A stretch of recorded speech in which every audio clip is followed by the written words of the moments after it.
ओम सभी को नमस्ते। ओम का उच्चारण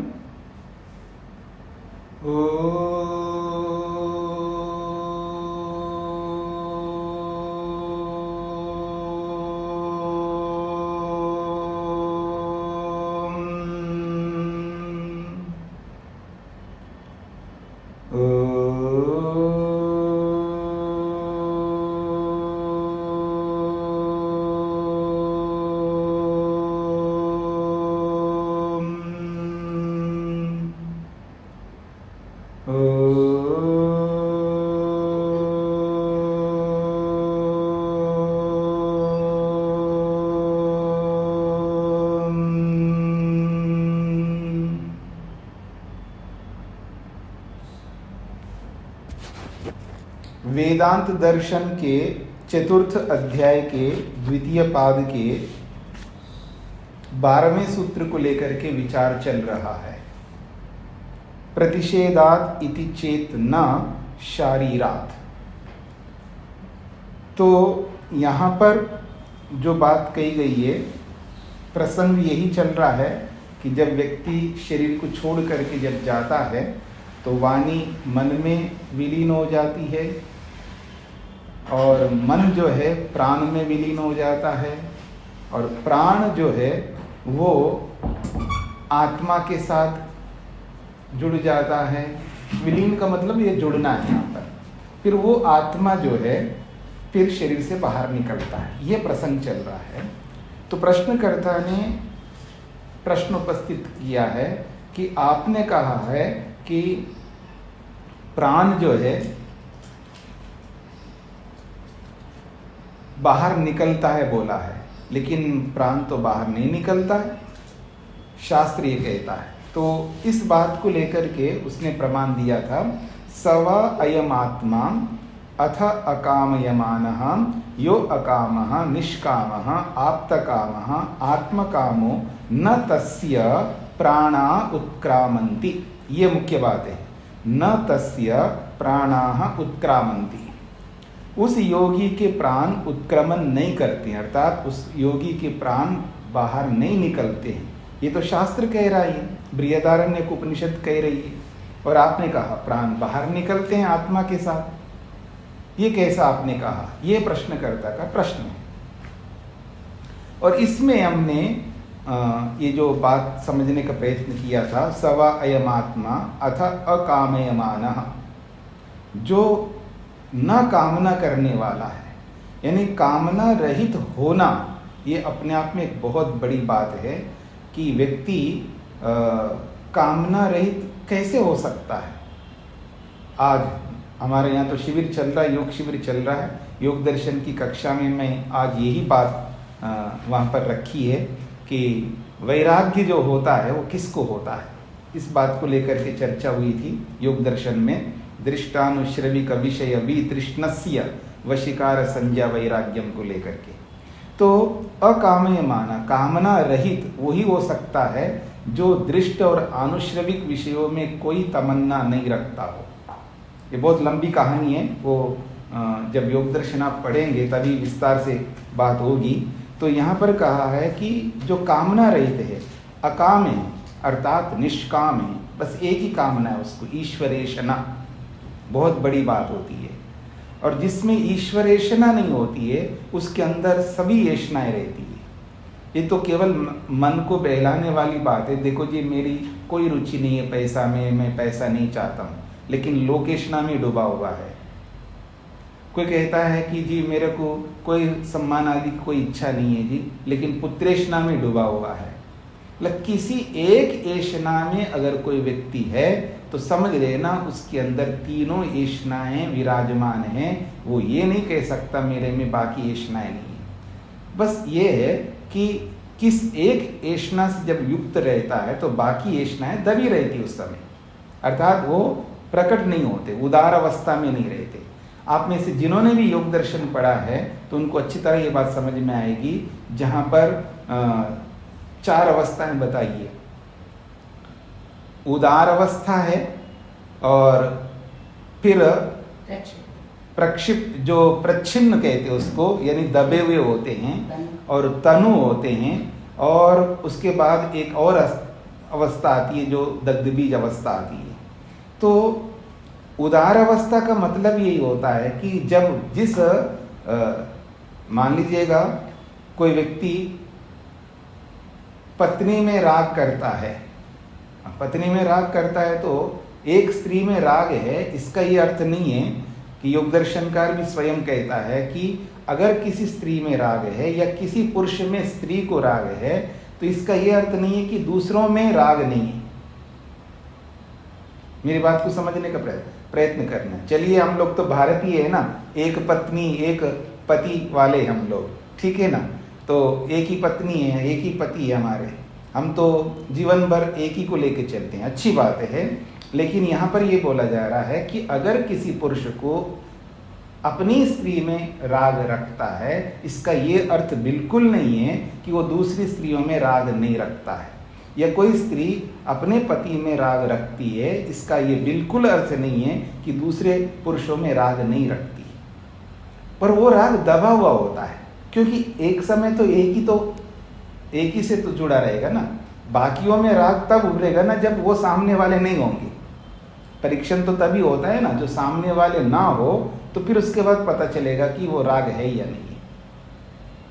तो हमें मीठे में राग है, इसका ये अर्थ नहीं कि नमकीन में राग नहीं है। आप देखेंगे कोई बिल्कुल मीठा नहीं खाता है तो नमकीन खाता है, इसका ये अर्थ नहीं कि उसको मीठे में राग नहीं है। वो इसलिए नहीं खाता, वो रोग के कारण से नहीं खाता, या वेट को कम करने के लिए नहीं खा रहा है, या बहुत सारे कारण होते हैं। तो अविद्या भी वैसी है, येष्णाएं भी वैसी है, सब कुछ रहते हैं, बस दबे हुए रहते हैं, एक समय एक ही रहता है। तो यहाँ पर जो निष्काम कहा है वो है जिसकी कोई कामना नहीं, केवल ईश्वर कामना रहती है। ऐसे व्यक्ति के प्राण बाहर नहीं निकलते हैं, ये बृहदारण्यक उपनिषदकार ने कहा। और आप कहते हो प्राण बाहर निकलते हैं। अनेन प्राणानाम उत्क्रांति ही प्रतिषिध्यते, इस प्रमाण से ये पता लगता है कि प्राण बाहर निकलते हैं, इस बात का ये खंडन करता है ये प्रमाण। पुनर्मृते शरीरे तेषाम अधिष्ठानम तेजो रूपम आत्मलिंगम सूक्ष्म शरीरम आपीते इति कथनम अयुक्तमिति।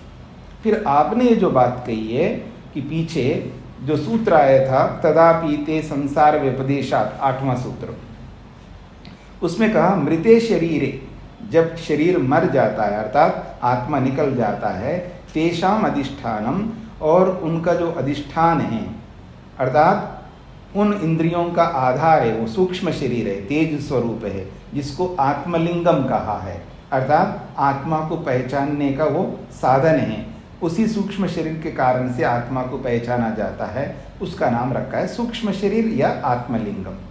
और ये आत्मलिंग सूक्ष्म शरीर कब तक रहता है आत्मा के साथ, तो आपने ये भी कहा था है आप ही थे, जब तक ब्रह्म की प्राप्ति नहीं होती तब तक सूक्ष्म शरीर रहता है। इति कथनम अयुक्तम इति, और आपका वो सारा कथन अयुक्त हो जाएगा, क्योंकि जब प्राण बाहर निकलते ही नहीं है तो आप ये सब बाहर निकलते ही जो बोला जा रहा है, तो ये सारा का सारा जो पीछे 8वें सूत्र में जो भी आपने कथन किया है वो सब अयुक्त हो जाएगा, व्यर्थ हो जाएगा। ऐसा यदि कहे तो प्रश्नकर्ता के द्वारा, तर्हि, तब उत्तरकर्ता कहते हैं न वक्तव्यम, ऐसा आप बिल्कुल नहीं कह सकते। क्यों? शारीरात, एक होता है शरीरात और एक होता है शारीरात। शरीरात का मतलब है शरीर से, और शारीरात का मतलब है शरीर में रहने वाले से। तो शरीर में रहने वाला जीवात्मा, तो शारीरः कहते उसको, शरीर में रहने वाले को शारीरः कहते हैं। ये सब शब्द शास्त्र का कमाल है, शब्दों का जो अर्थ निकाला जाता है वो बस केवल मात्रा के कम होते ही एक अलग अर्थ आएगा, मात्रा के बढ़ते एक बिल्कुल अलग अर्थ आएगा। शरीरात पंचमी विभक्ति आप सब जानते हैं, सरल संस्कृत है, शरीरः शरीरो शरीराः शरीरात। अगर इसी को शरीरात को ही शारीरात कर दें तो बिल्कुल अलग अर्थ होगा। शरीरात का मतलब है शरीर से, और शारीरात का अर्थ होगा आत्मा से। तो यहाँ पर आया है शारीरात अर्थात आत्मा से। तत्र प्राणानाम उत्क्रमणम अप्रतिषेध शारीरात शरीरिना आत्मना उक्तम। सिद्धांति ये कहता है कि ये जो प्राणों का उत्क्रमण बताया वहां पर, यानी प्राण जो बाहर निकलते जो बोला जा रहा है, प्राण अलग हो रहे हैं शरीर से बताया गया है, आत्मा से प्राण अलग हो रहे ये थोड़ा बताया जा रहा है। भाई प्राण निकलते हैं ये जो बोला गया है वो शरीर से निकलते हैं ये बोला गया, आत्मा से प्राण अलग होते ये तो बोला ही नहीं, ये कहना चाह रहे हैं। तो कह रहे हैं शारीरात, शरीर में रहने वाला जीवात्मा है, उससे प्राण बाहर निकलते हैं अथवा उससे अलग होते हैं, ये बिल्कुल हमने नहीं कहा। कहते हैं शारीरात अर्थात है शरीरिनः आत्मना, शरीर में रहने वाले आत्मा से, न उत्तम नहीं कहा गया है, अर्थात आत्मा से प्राण अलग होते हैं ये बात नहीं कही गई है।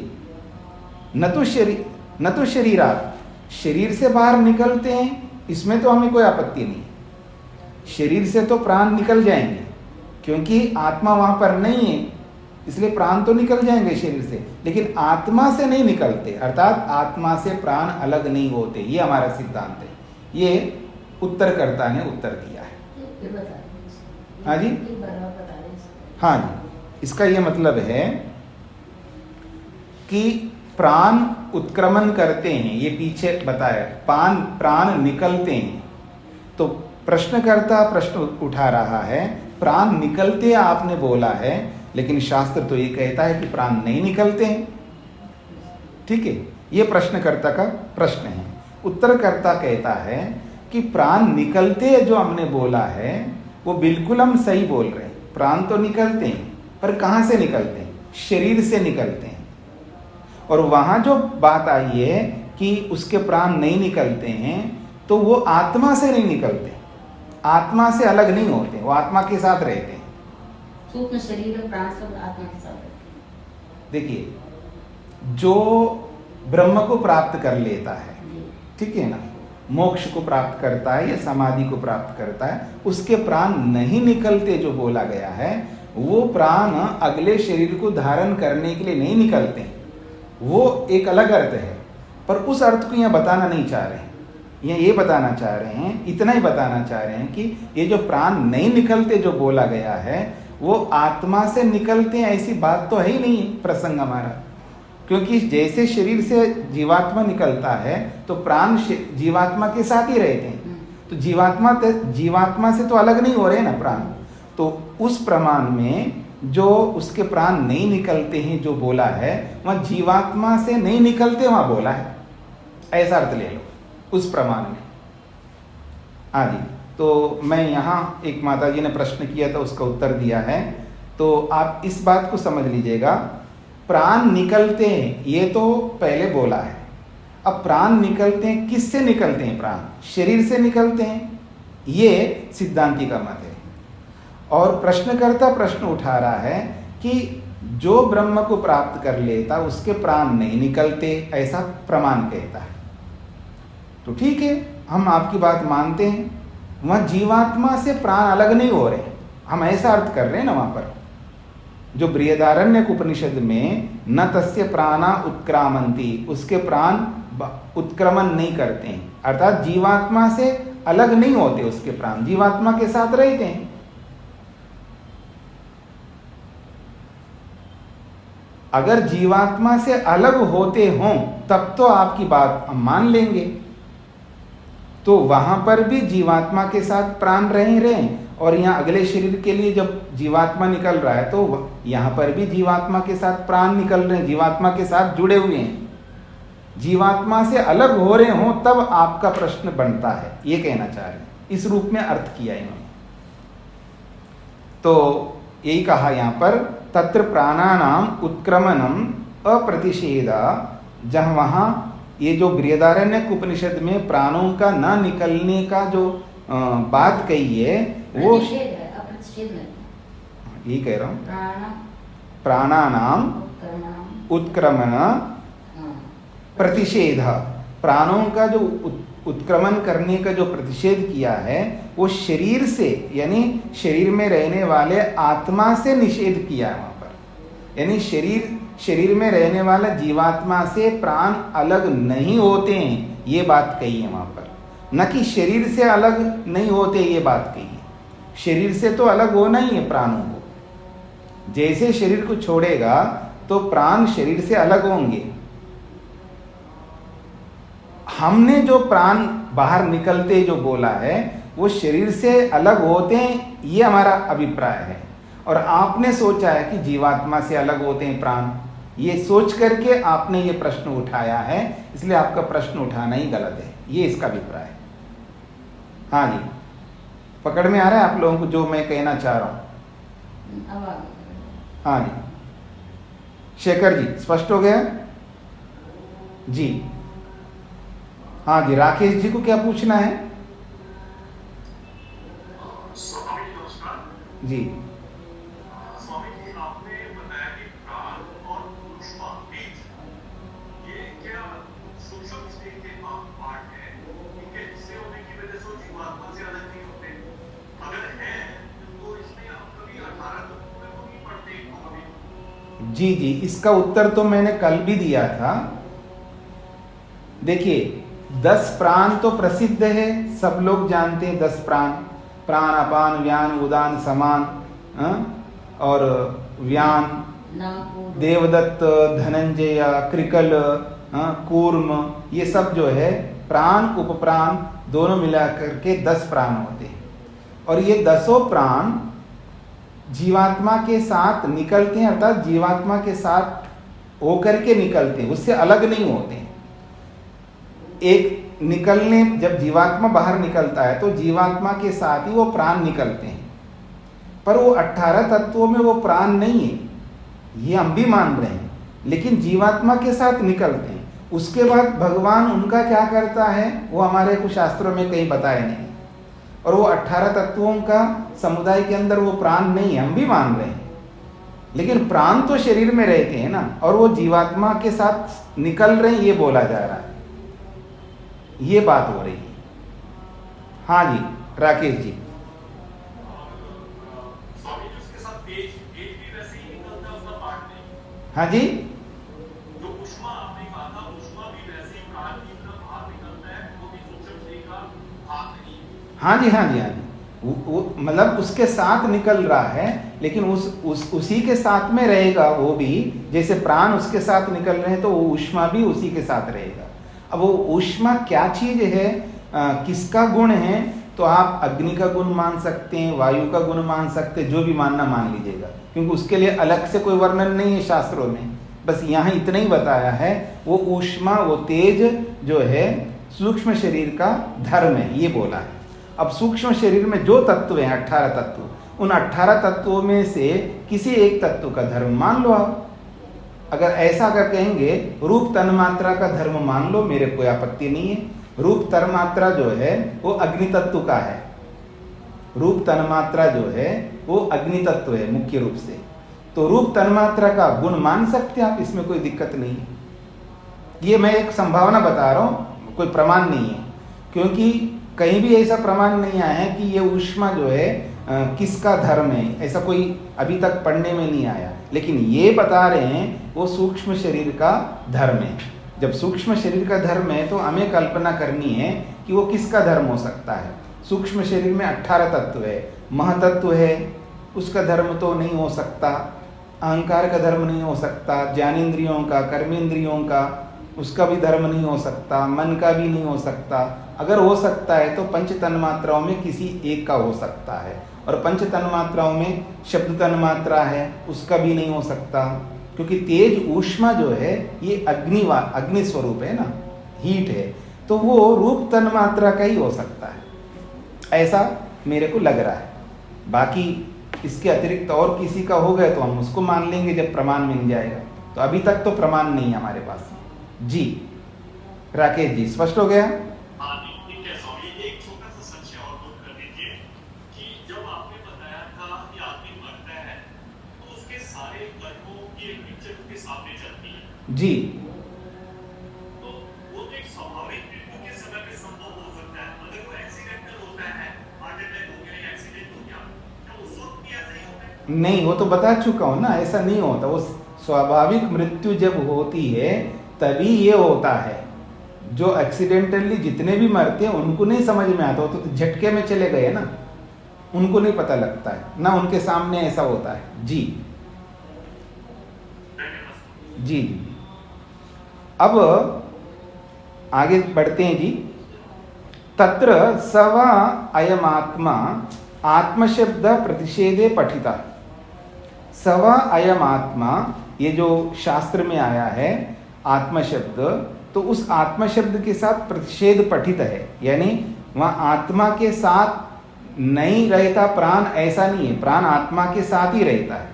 तो आत्मनः प्राण न उत्क्रामन्ति, आत्मा से अलग प्राण बाहर नहीं निकलते हैं।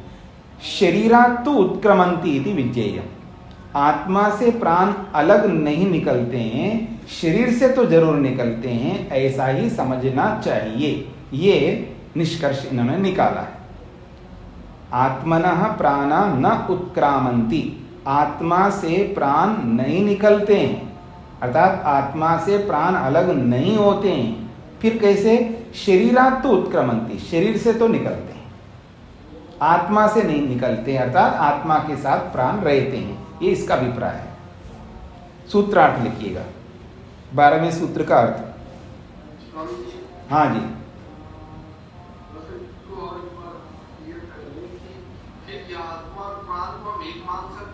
क्या जी? प्राण को एक मान सकते हैं या अलग अलग वस्तु है? ये यहाँ जैसे दिया कि शरीर से तो प्राण निकलता है और आत्मा से नहीं निकलता, तो क्या आत्मा प्राण के एक नहीं हो सकता? नहीं, आप नया प्रश्न क्रिएट कर रहे हो, इन सब चक्करों में मत पड़िए। प्राण का मतलब ये जो 10 प्राण है ना, वही प्राण है, और वो आत्मा से बिल्कुल अलग है। आत्मा से अलग है? हाँ जी, बिल्कुल अलग है। ठीक है। सूत्रार्थ, आप्तकाम निष्कामी योगी, आप्तकाम निष्कामी योगी के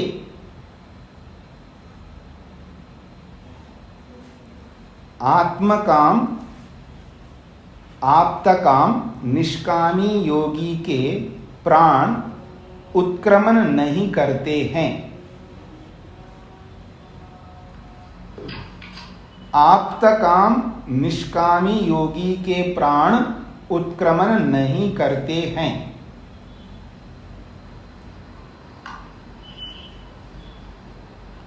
आप्तकाम निष्कामी योगी के प्राण उत्क्रमण नहीं करते हैं, ऐसा शास्त्र कहता है।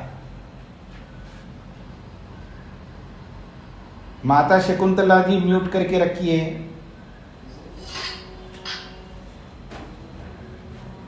आप्तकाम निष्कामी योगी के प्राण उत्क्रमण नहीं करते हैं, ऐसा शास्त्र कहता है। आप प्राणों का उत्क्रमण बताते हैं, आप प्राणों का उत्क्रमण बताते हैं, यह उचित नहीं है। आप प्राणों का उत्क्रमण बताते हैं, यह उचित नहीं है। यह प्रश्नकर्ता का प्रश्न है। यहां तक आप प्राणों का उत्क्रमण बताते हैं, यह उचित नहीं है।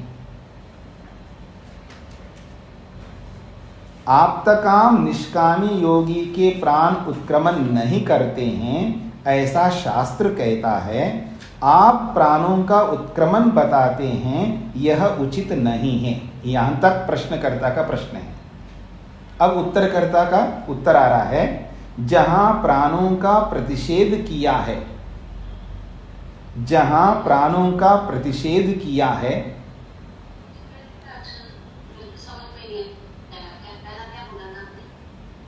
बीच में मत बोलिए, बाद में बताऊंगा। जहां प्राणों का प्रतिषेध किया है, जहां प्राणों का प्रतिषेध किया है, वह आत्मा से किया है। जहां प्राणों का प्रतिषेध किया है, वह आत्मा से किया है। जहां प्राणों का प्रतिषेध किया है, वह आत्मा से किया है, शरीर से नहीं।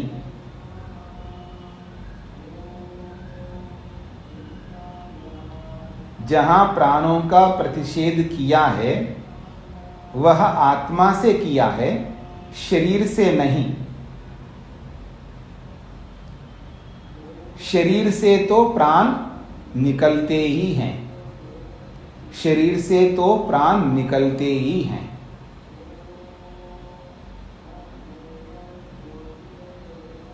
जहां प्राणों का प्रतिषेध किया है वह आत्मा से किया है, शरीर से नहीं। शरीर से तो प्राण निकलते ही हैं। अब पूरा सूत्र हो गया, सूत्रार्थ हो गया। अब एक बार प्रारंभ से अंत तक बोलूंगा, शांति से सुनना। मैं इतने बार दोहराता हूं फिर भी आपको परेशानी होती है, तो आप और थोड़ा सा अपनी सामर्थ्य को बढ़ाइए। आत्मकाम निष्कामी योगी के प्राण उत्क्रमण नहीं करते हैं, ऐसा शास्त्र कहता है। आप प्राणों का उत्क्रमण बताते हैं, यह उचित नहीं। यह सब प्रश्नकर्ता का प्रश्न हो गया। अब उत्तरकर्ता कह रहा है जहां प्राणों का प्रतिषेध किया है वह आत्मा से किया है, शरीर से नहीं। शरीर से तो प्राण उत्क्रमण करते ही हैं। हाँ, माता विजय जी बोलिए, क्या आपको नहीं पकड़ में आया? स्वामी, प्रतिषेध का क्या अर्थ होगा? प्रतिषेध का मतलब खंडन। प्रतिषेध का मतलब है खंडन। माता विजया जी आपको समझ में आ गया? ठीक है, अब आगे बढ़ते हैं जी। 13वां सूत्र।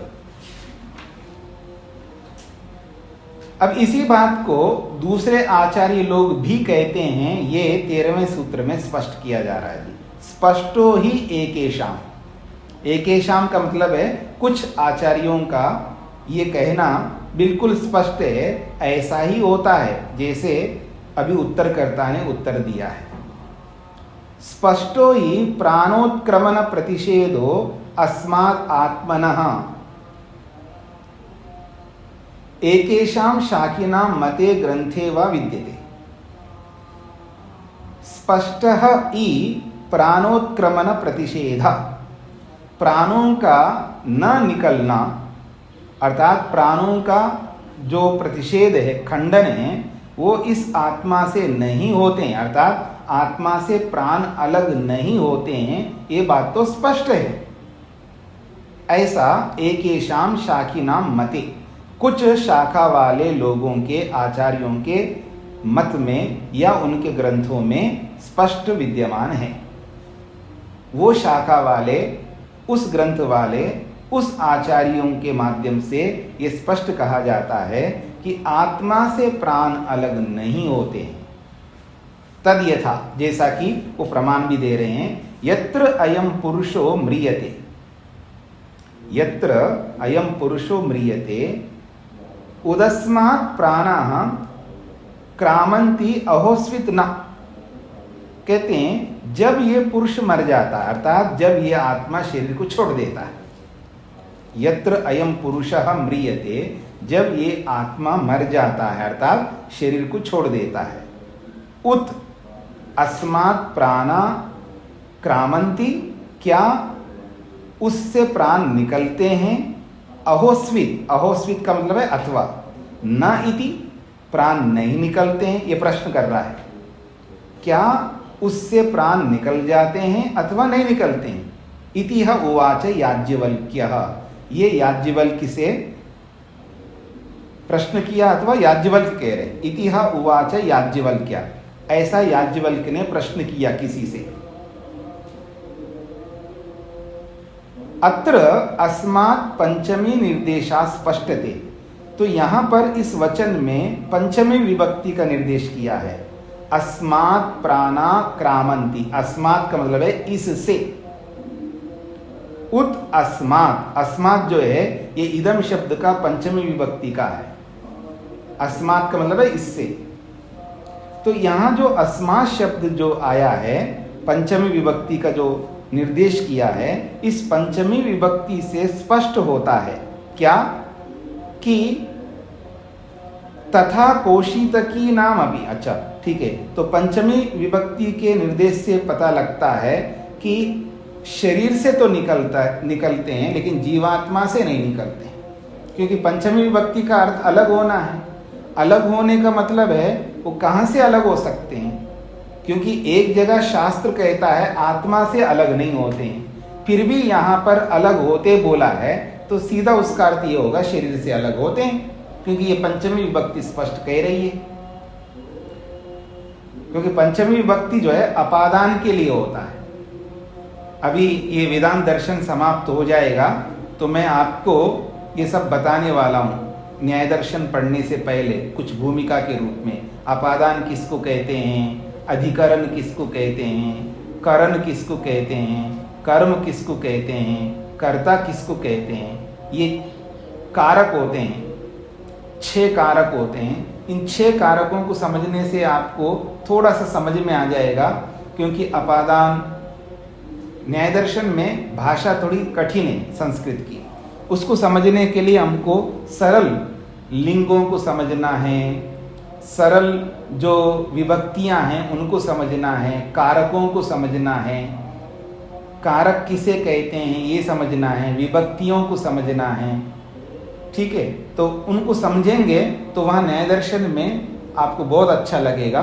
तो यहाँ पर बोला जा रहा है ये जो पंचमी विभक्ति है ये अपादान कारक में आता है, अर्थात अलग होने को, जहाँ से अलग होती है कोई वस्तु, जहाँ कहीं से भी अलग होती है कोई भी वस्तु, वहाँ पर पंचमी विभक्ति का प्रयोग होता है। अपादान का अर्थ होता है अलग होना, किसी से अलग होना, और जिससे अलग हो रहा होता है वो ध्रुव रहता है, स्थिर रहता है। ध्रुवम अपायो अपादानी। तो जो ध्रुव वस्तु है, जो स्थिर वस्तु है, उससे कोई वस्तु अलग हो रही होती है, उसमें पंचमी विभक्ति होती है। तो यहाँ पर जब पंचमी विभक्ति का प्रयोग किया है, अस्मात् प्राणा क्रामंती, क्या इससे प्राण निकलते हैं, अहोस्वित ना, अहोस्वित का मतलब अथवा। तो जब पंचमी विभक्ति का निर्देश किया, इसका मतलब है ये सुनिश्चित है प्राण तो निकलते हैं, एक जगह आत्मा से प्राण अलग नहीं होते हैं ये बोला है, तो दूसरी जगह प्राण अलग हो रहे हैं, तो आपको अपने आप अंडरस्टूड हो जाएगा कि शरीर से अलग होते हैं, आत्मा से अलग नहीं होते हैं, ऐसा स्पष्ट समझ में आता है। ये कहना चाह रहे हैं यहाँ पर। तो कहते हैं तथा कौशितकी नाम अभी, कौशितकी शास्त्र हैं, कौशितकी शाखा वाले, कौशितकी शाखा वाले भी ऐसा ही कहते हैं। स यदा अस्मात् शरीरात् उत्क्रामति सह एव एतैः सर्वैः उत्क्रामति। तो कौशितकी ब्राह्मण है, ब्राह्मण ग्रंथ है। तो ब्राह्मण ग्रंथ ये कहता है स यदा अस्मात् शरीरात् उत्क्रामति, सह का मतलब है जीवात्मा, वह ये जो जीवात्मा है जब इस शरीर से बाहर निकलता है, तो जब शरीर से जीवात्मा बाहर निकलता है तो कहते हैं सह एव एतैः सर्वैः उत्क्रामति, इन सबके साथ में वो निकलता है, अकेला नहीं निकलता है, अपना महकमा लेकर के साथ निकलता है जीवात्मा। तो अर्थात ये जो 18 तत्व हैं सूक्ष्म शरीर के, और ये जो ऊष्मा है जिसको पीछे बोला, वो ऊष्मा को, और ये जो 10 प्राण, प्राण अपान व्यान आदि, इन 10 प्राणों को, ऊष्मा को और उन 18 तत्वों को, इन सबको साथ में लेकर के जीवात्मा निकलता है, अकेला नहीं निकलता है। तो यही कहना चाह रहे हैं यदा सह अस्मात् शरीरात् उत्क्रामति, जब वो जीवात्मा इस शरीर से बाहर निकलता है तो सह एव एतैः, सह जो है तृतीय विभक्ति के साथ जुड़ता है, एतैः सह, एतैः सर्वैः सह, इन सबके साथ साथ निकलता है, वो अकेला नहीं निकलता है। अर्थात प्राण जीवात्मा से अलग नहीं होते हैं, ये बताना चाह रहे हैं यहाँ पर। अत्रापि, इस वचन में भी, इस प्रमाण में भी प्राणैः सह आत्मा शरीराद् उत्क्रामति इति स्पष्टम, इस प्रमाण में अर्थात इस कौशितकी प्रमाण में भी ये कहा गया है कि जीवात्मा प्राणों के साथ निकलता है शरीर से, प्राण से अलग नहीं हो रहा है यहाँ भी। अथच मरण वेलायाम तेजो रूपम सूक्ष्म शरीरम आदाय आत्मा शरीरात निष्क्रामति। अब एक दूसरी बात कही यहाँ पर, अथच मरण वेलायाम, जब मरण समय आता है यानी मृत्यु का समय आता है, मृत्यु वेला जब आती है, तब तेजो रूपम सूक्ष्म शरीरम, जो तेज स्वरूप, जो गर्मी से युक्त जो सूक्ष्म शरीर है, उस पूरे सूक्ष्म शरीर को आदाय लेकर के, अर्थात उस संपूर्ण सूक्ष्म शरीर को लेकर के आत्मा शरीरात निष्क्रामति, इस शरीर से बाहर निकलता है। ये भी एक प्रमाण है। स एताः तेजो मात्रा समभ्यदादानां हृदयम एव अन्ववक्रामति। अब एक दूसरा प्रसंग बताया है, जब बाहर निकलना होता है, जीवात्मा जैसे बाहर निकलता है, तो कैसे बाहर निकलता है उसकी प्रक्रिया बताई जा रही है यहाँ पर। सह का मतलब है वो जीवात्मा, एता का मतलब है तेजो मात्रा, ये जो तेज स्वरूप जो मात्रा, अर्थात सभी सूक्ष्म शरीर के जो तत्व हैं उनकी जो शक्तियां हैं, तो इसलिए स्त्रीलिंग में दिया है यहाँ पर ता तेजो मात्रा, वे जो तेज मात्रा अर्थात तेज स्वरूप वाले हैं, अर्थात सूक्ष्म शरीर में जितने घटक है, जितने तत्व है, उनकी सारी शक्तियां अर्थात सूक्ष्म शरीर रूपी शक्तियां, समव्याददाना अर्थात उन सब तत्वों को लेकर के जीवात्मा पहले हृदयम एव अन्ववक्रामति, पहले हृदय में जाता है, अर्थात उन सभी साधनों को लेकर के जीवात्मा पहले हृदय में जाता है, हृदय में जाकर के फिर बाद में बाहर निकलता है, ये कहा जा रहा है। ये बृहदारण्यक उपनिषद में आपने पढ़ा है विस्तार से, तो बीच में थोड़ा सा उन्होंने भाग हटाया है, फिर अंतिम भाग को जोड़ा है। जब जीवात्मा शरीर से बाहर निकलना होता है मृत्यु वेला में, तो सभी इंद्रियों को लेकर के जीवात्मा पहले हृदय में पहुंचता है, फिर उसके बाद तेना प्रद्योतेन एष आत्मा निष्क्रामति, उस प्रद्योतेन, वो जो तेजो रूप, वो जो ऊष्मा है, शरीर की जो गर्मी है, उसके साथ में ये आत्मा निष्क्रामति, बाहर निकलता है, अकेला नहीं निकलता है, अर्थात सूक्ष्म शरीर और जो ऊष्मा है उसको भी, और ये जो 10 प्राण हैं उनको भी, इन सब को साथ लेकर के फिर उस हृदय से वो बाहर निकलता है, ऐसा ये बृहदारण्यक उपनिषद कह रही है। सूत्रार्थ लिखिएगा, 13वां सूत्र। कुछ आचार्यों का स्पष्ट कहना है कि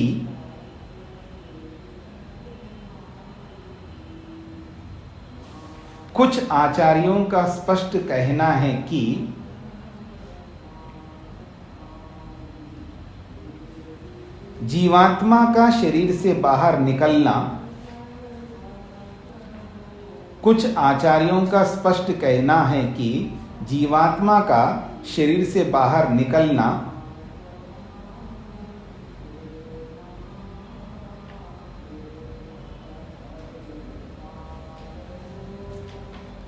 प्राणों के साथ होता है। कुछ आचार्यों का स्पष्ट कहना है कि जीवात्मा का शरीर से बाहर निकलना प्राणों के साथ होता है। बस यही सूत्रार्थ है, इतना ही है। अच्छा, ये सारी बातें हम जो सुन रहे हैं, ये पढ़ रहे हैं, ये सब साधारण बातें, ठीक है, निकलते होंगे, क्या लेना देना है, ठीक है, क्यों जी। पर इनको जैसे मैं पढ़ रहा हूं तो आंखें खुल रही हैं, अर्थात पता नहीं कितने बार पढ़ा है मैंने, लेकिन जब ये पढ़ते हैं, बस शब्द तो ये है, लेकिन वो जो दृश्य है ना, जब आत्मा निकलता है जिस किसी का भी शरीर से, उसको जब याद करके देखिएगा, जिनके भी शरीर से आत्मा निकल रहा है, जब आपकी बारी या मेरी बारी आती है तो हमारी क्या दशा होती है, इसके लिए विवेक नहीं करना चाहिए क्या हम लोगों को? क्यों जी, इसका विवेक उत्पन्न नहीं करना? अभी इन सब इसको पढ़ते हुए विवेक उत्पन्न होना चाहिए व्यक्ति की। लेकिन जब यही स्थिति मेरे साथ होगी, मेरे को तो बहुत डर लग रहा है, मेरे को तो बहुत डर लग रहा है, जब मैं इस शरीर से निकलूंगा तो मैं शरीर में नहीं रहूंगा। क्यों जी, हंसा दूं, मैं आपको पढ़ा नहीं पाऊंगा। ठीक है जी, कहने का मतलब यह है कि विवेक उत्पन्न करना है, इन सब बातों से हमें विवेक उत्पन्न करना है। कि ये दशा जब मेरे साथ होगी, ये तो अन्यों के साथ हो रहा है, हम लोग तो ठीक है, और तो निकलता होगा क्या इसको इतना वेदांत दर्शन में ये सारी बातें क्यों बताई जा रही है, ऐसा किसी को लग सकता है। क्योंकि ब्रह्म के साथ जुड़ना है तो ये सारी बातें समझनी होगी ना। शरीर से हम बाहर निकलने वाले हैं, तो बाहर निकलने से पहले कुछ तो करें हम। कुछ का मतलब है जो करने योग्य काम थे, जिसके लिए आए शरीर में, उन कामों को किया ही नहीं अभी तक पूरा। अगर ये दशा मेरे साथ हो जाए, ये स्थिति, मैं भी शरीर से बाहर निकलने लग जाऊं, तो मेरी दशा क्या होगी? मेरे को तो बहुत दुख हो रहा है अभी से, अर्थात मेरे को बड़ा कष्ट हो रहा है कि मैं शरीर से निकलने वाला हूं, कब निकलूंगा?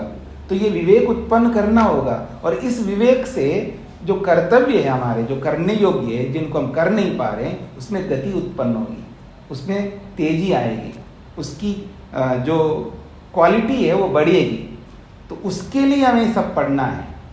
स्वाध्याय जो है हमेशा व्यक्ति को नया नया ज्ञान देता है, अर्थात नया नया विवेक उत्पन्न कराता है। उस विवेक को उत्पन्न करना हमारा धर्म है। चलिए आगे कहते हैं, स्मर्यते च, केवल हम कह रहे हैं, महर्षि वेदव्यास कह रहे हैं, हम कह रहे हैं कोई ऐसी बात नहीं है, मेरे अतिरिक्त स्मृतियां भी ऐसा ही स्मरण करती हैं। अगला सूत्र है स्मर्यते च, कहते हैं स्मृतो अपि उच्यते, स्मृति में भी कहा जाता है क्या? जीवात्मा स प्राणः स सूक्ष्म शरीरः स्थूल शरीरात् निष्क्रामति। वो कहते हैं स्मृति भी यही कह रही है क्या? जीवात्मा जो है स प्राण, जब वो निकलता है स प्राण है, अर्थात प्राणेन सह, स प्राण, प्राण के साथ निकल रहा है, अकेला नहीं। इतना ही नहीं, स सूक्ष्म शरीर, स सूक्ष्म शरीर का मतलब सूक्ष्म शरीर के साथ, स प्राण, प्राण के साथ, स सूक्ष्म शरीर, सूक्ष्म शरीर के साथ, स्थूल शरीरात निष्क्रामति, स्थूल शरीर से बाहर निकलता है। ये बात स्मृति भी कह रही है। कहाँ कह रही है? एक स्मृति दी है यहाँ पर गीता की, मनः षष्ठानि इंद्रियाणि प्रकृतिस्थानि कर्षति यच्च अपि उत्क्रामति गृहीत्वा एतानि संयाति वायुर्गंधानिव आशयात्। बड़ी अच्छी बात कही है गीताकार ने। ये भी तो वेद व्यास की है तो गीता, पर है तो स्मृति। तो कहते हैं मनः षष्ठानि इंद्रियाणि, मन सहित इंद्रियां। तो मन सहित इंद्रियां जो है ज्ञानेंद्रियों को मुख्य रूप से यहाँ पर बोला जा रहा है, क्योंकि ज्ञान विवेक का साधन ज्ञानेंद्रियां ही है। तो ये जो मनस षष्ठानि इंद्रियां, मन सहित 5 ज्ञानेंद्रियां, इसकी प्रधानता है क्योंकि ज्ञान का साधक है। तो प्रकृति स्थानी कर्षति, प्रकृति स्थानी ये जो शरीर में विद्यमान है, इन सबको कर्षति, अब कर्षण किया जा रहा है, अर्थात उसको आकर्षित किया जा रहा है। अब बाहर निकालने का प्रसंग चल रहा है। यच्च अपि उत्क्रामति, जो कोई भी जीवात्मा शरीर से उत्क्रामति बाहर निकलेगा तो अकेला नहीं निकल सकता। कहते हैं गृहीत्वा एतानि, एतानि साधनानि, एतानि करणानि, ये जो मनश्रेष्ठानि इंद्रियानि है ना, उन्हीं के लिए कहा है गृहीत्वा एतानि। इन्हीं साधनों को लेकर के जीवात्मा संयाति, अच्छे प्रकार से शरीर से बाहर निकलता है। एक उसके लिए उदाहरण दिया है, उदाहरण दे रहे हैं, वायु गंधान इव आशयात। जैसे वायु जैसे बह रही है, वो अकेली नहीं बहती है वायु, वो बाकी जो फूल है और भी जो चीजें हैं उसमें जो भी गंध हैं, सुरभि गंध हो या दुरभि गंध हो, यानी सुगंधी हो या दुर्गंध हो, उन सबको भी साथ लेकर के वो बहती आगे बढ़ती है, अकेली नहीं जाती वायु। अकेली वायु कभी नहीं बहती, याद रखना। वो वायु आकाशस्थ जो भी तत्व है उनकी गंध को, सुगंध हो या दुर्गंध हो, उन सबको साथ में लेकर के चलती है। तो जैसे वायु अकेली नहीं चलती है, वो गंधों को लेकर के चलती है, ठीक इसी प्रकार से जीवात्मा शरीर से जब बाहर निकलता है तो अकेला नहीं निकलता है, वो इन सबको साथ लेकर के निकलता है। ये इसका अभिप्राय है। फिर मनुस्मृतिकार का भी एक प्रमाण दिया है, यदा अणुमात्रिको भूत्वा बीजम स्थास्नु चरिष्णु च समाविशति संसृष्टः तदा मूर्तिम विमुंचति। बहुत अच्छी बात है। ये मनुस्मृति के पहले ही अध्याय में ये श्लोक आया है। मनुस्मृति के अंदर, यदा जब अणुमात्रिका भूत्वा, ये जो जीवात्मा है अणुमात्रिका कहते हैं जो सूक्ष्म शरीर, जब सूक्ष्म शरीर के साथ युक्त होता है, ये बात हो रही है शरीर से बाहर निकलने की। यदा अणुमात्रिका भूत्वा, जब जीवात्मा ये जो अणुस्वरूप जो सूक्ष्म शरीर है, सूक्ष्म शरीर को अणु कहते हैं, तो अणुमात्रिका जो सूक्ष्म शरीर स्वरूप वाला जो है बीजम, वो बीज को लेकर के, यानी अपने कर्मों रूपी बीजों को लेकर के, जैसे जैसे उसने बीज बोया है इस शरीर में रहते हुए, अपना जो बीज है यानी अपना अदृष्ट है, जिसको कहते हैं धर्माधर्म, जो फल देने वाला, तो अपना बीज को लेकर के यदा अणुमात्रिका भूत्वा, जब सूक्ष्म शरीर के साथ विराजमान है जीवात्मा, जब शरीर से बाहर निकलता है तो कहाँ जाएगा, तो कहते हैं स्थास्नु में जाएगा। अर्थात जो स्थावर योनि है, जो एक जगह खड़े रहते हैं। मैंने बोला था ना पीछे कि हजारों साल तक वृक्ष जो है एक ही जगह खड़े रहते हैं, इतने सालों तक। स्थास्नु का मतलब है स्थावर योनि को, जो एक जगह खड़े रहते हैं, हिलते डुलते नहीं है, ऐसी योनियों में जाना पड़ेगा। वृक्ष है, वनस्पति है, जो भी जो 4 प्रकार की जो स्थावर योनि है, उनमें किसी में भी जा सकता। अथवा चरिष्णु, चरिष्णु का मतलब है जो गतिशील प्राणी है, जो कुत्ते, गधे, घोड़े, सूअर आदि जितने भी योनियां हैं, और उनके साथ मनुष्य योनि भी साथ में, ये सब चरिष्णु कहलाता है, अर्थात विचरण करने वाली योनि। तो या तो विचरण करने वाली योनि के साथ जाकर के बैठेगा, या स्थावर योनि के साथ जाकर के बैठेगा, लेकिन इन सबको लेकर के, कर्मों को भी साथ में लेकर के। इसलिए कहते हैं समाविशति संसृष्ट तदा मूर्तिम विमुंचति, जैसे ही इस मूर्ति को विमुंचति, इस मूर्ति अर्थात इस शरीर को छोड़ देता है, तो फिर नए शरीर में समाविशति, प्रविष्ट हो जाता है। नए शरीर में प्रविष्ट तभी होगा जब इस मूर्ति से, इस शरीर से बाहर निकलेगा। तदा मूर्तिम विमुंचति, जब इस शरीर को छोड़ता है तभी वो व्यक्ति समाविशति, दूसरे योनियों में प्रविष्ट होता है। संश्लिष्ट तो रहना पड़ेगा, यानी उसको इस शरीर के साथ जुड़ा रहना होगा या अगले शरीर के साथ जुड़ा रहने का, अकेला नहीं रह सकता। ये इसका अभिप्राय है। सूत्रार्थ लिखिएगा।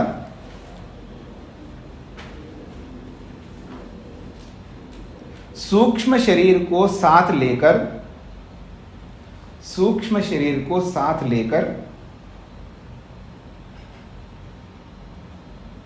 सूक्ष्म शरीर को साथ लेकर जीवात्मा, सूक्ष्म शरीर को साथ लेकर जीवात्मा स्थूल शरीर से बाहर निकलता है।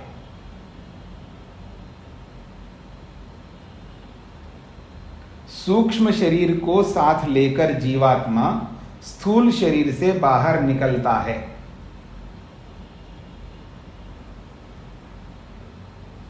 ऐसा स्मृतियों में स्मरण किया गया है, ऐसा स्मृतियों में स्मरण किया गया है।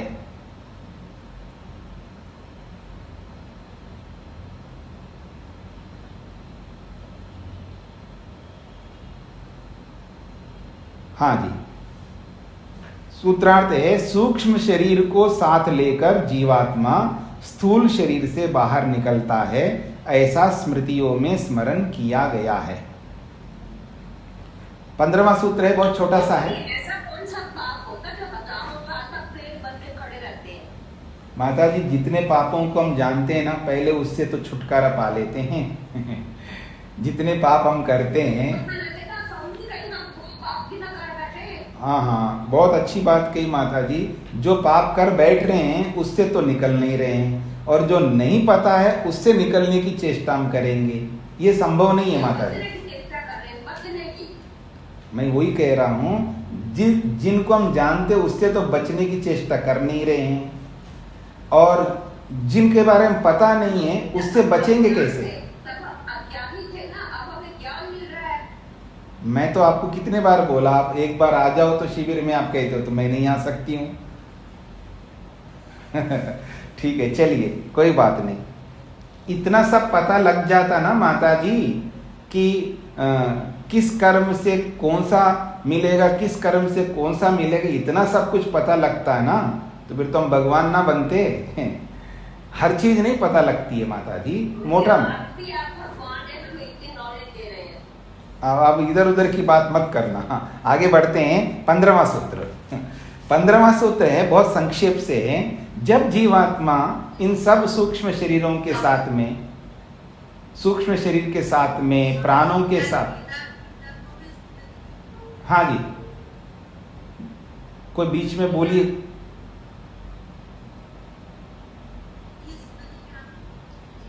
आपकी आवाज नहीं आ रही है, आप अपने माइक को बढ़ाइए।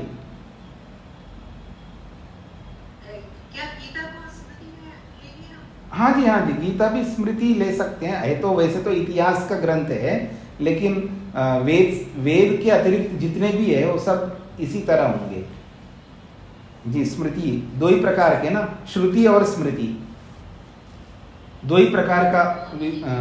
हम जब दो प्रकार का विभाग करते हैं तो एक श्रुति होती है, एक स्मृति होती है। तो स्मृति में सारे ग्रंथ आएंगे, पूरा वैदिक वांग में आएगा। तो मैं जो कहने वाला हूँ 15वें सूत्र में, बहुत साधारण सूत्र के साथ साथ बहुत महत्वपूर्ण है।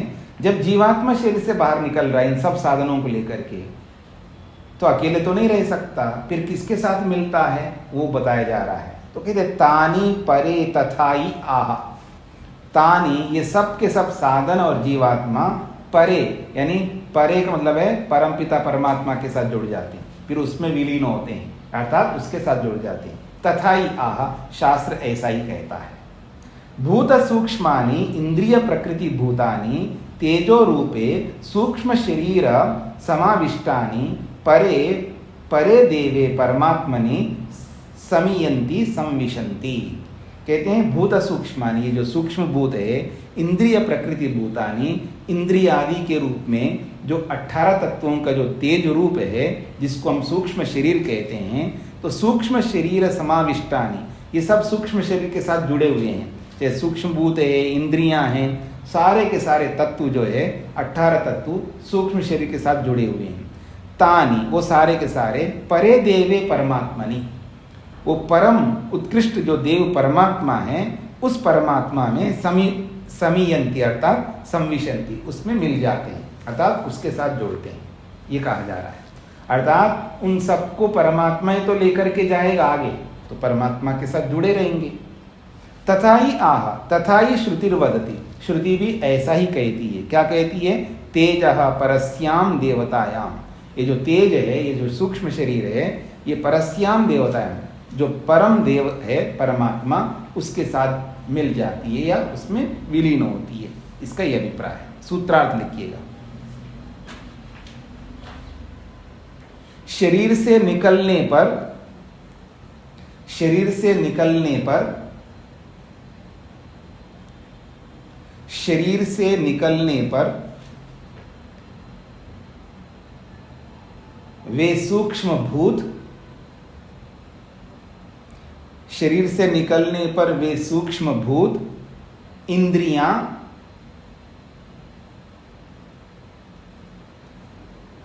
शरीर से निकलने पर वे सूक्ष्म भूत, इंद्रियां आदि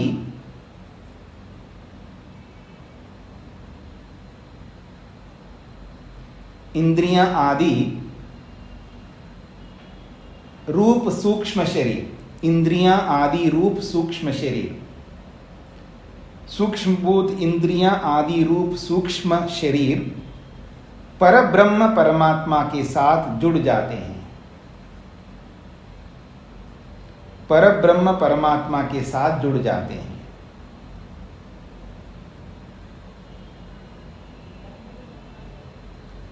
ऐसा ही श्रुति कहती है, ऐसा ही श्रुति कहती है।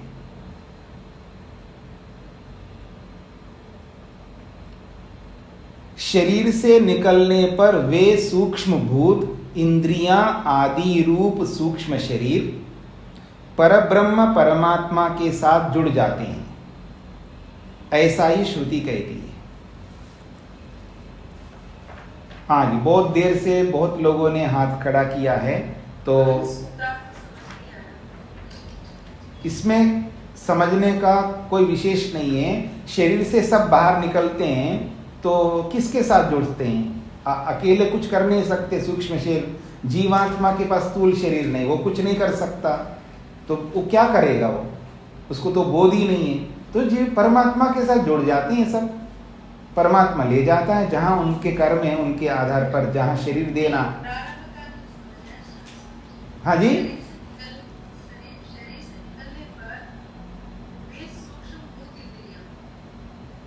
तो सूक्ष्म भूत भी तो है ना। सूक्ष्म शरीर, पहले मेरी बात सुन लीजिएगा। सूक्ष्म भूत का मतलब है तन्मात्राएं, इंद्रिया का मतलब है सारी इंद्रियां, ये सारे घटक है सूक्ष्म शरीर के। तो वो ये समझाना चाहते हैं वो सूक्ष्म भूत है, इंद्रिया आदि रूप जो सूक्ष्म शरीर है। ऐसा सूक्ष्म शरीर जिसमें सूक्ष्म भूत है, इंद्रियां हैं, आदि से मन है, महतत्व है, अहंकार है, तो इन सब सहित जो सूक्ष्म शरीर है वो परब्रह्म परमात्मा के साथ जुड़ जाते हैं। ऐसा ही श्रुति कहती है, इसका अभिप्राय है। हाँ जी, रूप जी क्या प्रश्न पूछना है आपको? हाँ जी, स्वामी जी, अभी इसमें कहा था आपने कि आत्मा पहले हृदय में जाता है और फिर सूक्ष्म शरीर के साथ हृदय में जाके और फिर निकलता है जी। स्वामी जी, ये जो ऋषियों ने ये गलत तरीके हैं, तो उन्होंने ये ध्यान ध्यान समाधि की उससे देखा होगा या? हाँ जी, देखा होगा, तभी तो बता रहे हैं। मतलब वो तो समाधिस्थ होते हैं, वो तो सब अनुभव करते हैं, प्रत्यक्ष दृष्ट। तो ऋषि वो ही होते हैं ना, मंत्र दृष्टा, वो दृष्टा होते हैं, प्रत्यक्ष करके देख करके ही समझ ये सब बातें लिख रहे हैं जी। हाँ शेखर जी। जी प्रणाम स्वामी जी। जी मिशन में हमने ऐसा पढ़ा था कि जो प्राण है वायु में मिल जाता है। हाँ जी, हाँ आत्मा शरीर को छोड़ते जाती है, तो प्राण वायु में मिल ही रहा है, तो आत्मा के साथ प्राण निकल रहा है, इसकी क्या इम्पोर्टेंस है? प्राण तो वायु में निकल ही रहा है, ऐसे भी दूसरी चीजों का कोई बताते कि उसका क्या किए, वो चीज का कुछ नहीं बताता। ऐसा है। प्राण को ऐसा क्यों ले रहे हैं? प्राण आत्मा के साथ सूक्ष्म शरीर के साथ बाहर निकलता है, जबकि उपनिषद में बोल दिया है कि प्राण को बस अपना वायु में मिल जाता है। दी ऐसा है, जब एक एक चीज को लेकर के विवेचना करेंगे तो वो अर्थ है जो आप बता रहे हैं। वहाँ जब एक एक चीज को विवेचना करते हैं, वहाँ ये प्रसंग नहीं है कि शरीर से बाहर निकलते हैं तो ये सब इकट्ठे निकलते हैं, कैसे निकलते, वो वहाँ प्रसंग नहीं है। वहाँ ये प्रसंग है कौन सी वस्तु किस में जाकर के मिल जाती है। जब मर जाता है तो शरीर जो है समाप्त होता है, भस्मीभूत होता है, तो बाकी जो चीजें हैं जो जिसके साथ मिलना है उसके साथ वो मिलेंगे।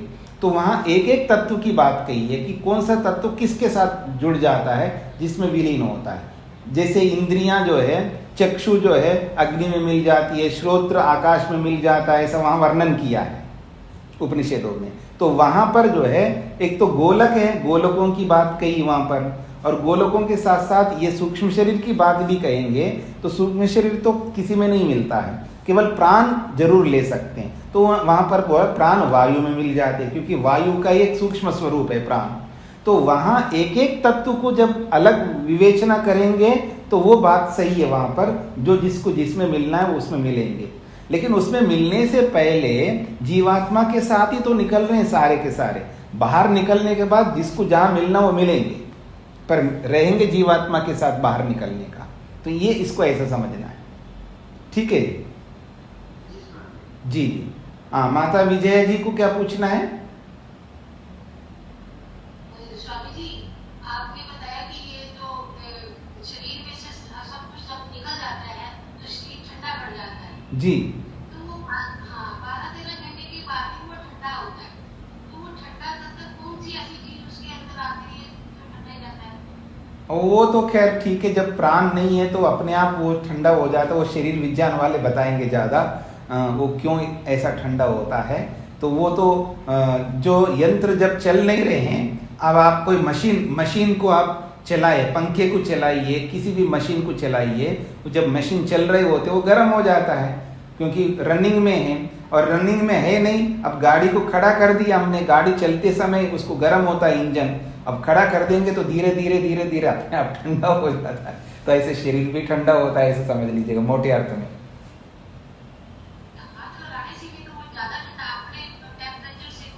हाँ हो जाएगा, हो जाएगा जी, हो जाता है जी। और बाकी समय हाँ जी बंद इसलिए है ना, मैं बाहर हूँ, वो ऑनलाइन से चैनल से चलता है, यूट्यूब चैनल से। तो जब मैं बाहर आता हूँ तो वो नहीं कक्षा हो पाती है। जब मैं वहाँ जाऊँगा, वहाँ जाते ही शिविर है, योग शिविर, तो शिविर के बाद ही कक्षा होगी, 24 तारीख के बाद ही मनुस्मृति की कक्षा होगी जी। स्वामी जी आपने ना कक्षा में अभी बताया कि आत्मा इन सबको साथ में लेकर हृदय में जाती है, लेकिन हृदय तो उसका निवास स्थान है, तो वहाँ से कहीं और जाके फिर आता है। हाँ आत्मा तो रहता ही रहता है। जी जी, इसके बारे में फिर बाद में प्रश्न करिए, अभी समय ज़्यादा हो रहा है। हाँ, तो और लोगों ने भी हाथ खड़ा किया, जिन लोगों ने भी हाथ खड़ा किया है, जिनके प्रश्न पूरे नहीं हुए वो कल पूछ लेंगे। इसको यहीं पर विराम देते हैं। ओम शांति शांति शांति ही।